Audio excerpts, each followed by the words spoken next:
ผู้หญิงนั้นสามารถไถ่บาปได้แม้ยังมีพันธะ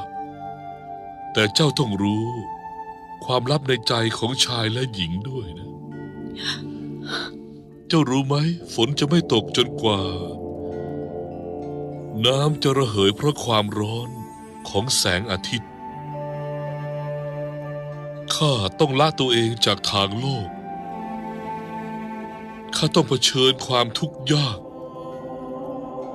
ข้าจะต้องดับเสียงที่อยู่ในกายของข้าและข้าต้องสู้กับสิ่งเหล่านี้ด้วยสัมมาสติเพียงลำพัง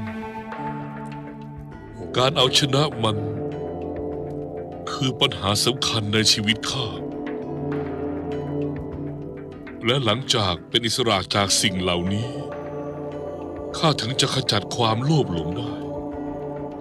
ความรู้อันสูงสุดไม่ใช่ของข้าคนเดียวแล้วมันเป็นของทุกคนด้วยสิทธัตถะท่านไม่ใช่ของข้าและของราหุลแล้วเหรยโสธราถ้าข้ายอมให้ความเศร้าของเจ้าสองแม่ลูกแล้วคนอีกไม่รู้เท่าไหร่ในโลกนี้ที่ทนทุกข์แล้ว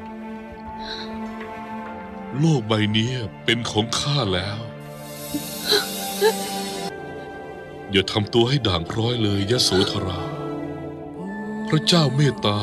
ให้เรารู้จักกันมาตั้งแต่เล็กในชาตินี้ข้าสามารถที่จะละความโลภความหลงได้เพราะความอดทนและอดกลั้นของเจ้าข้าเป็นหนี้เจ้าใหญ่หลวงยิ่งนักเจ้าสละความรักและประโยชน์ส่วนตนเจ้ายอมให้ข้าบำเพ็ญตบะเจ้าช่วยรับผิดชอบพ่อแม่ข้าและลูกข้าราหุลด้วยตัวของเจ้าเองเจ้าปล่อยข้าเป็นอิสระข้าซาบซึ้งพระคุณของเจ้าเช่นเดียวข้าอยากบวชพระกับท่านการบวชนั้นจะนำพาเจ้าให้พบความสงบต่อเมื่อเจ้าหันหลังให้กับอดีตแล้วเมื่อเจ้าไม่ต้องห่วงเรื่องสิทธัตถะแล้วเพราะว่าตอนนี้สิทธัตถะไม่อยู่นี่แล้ว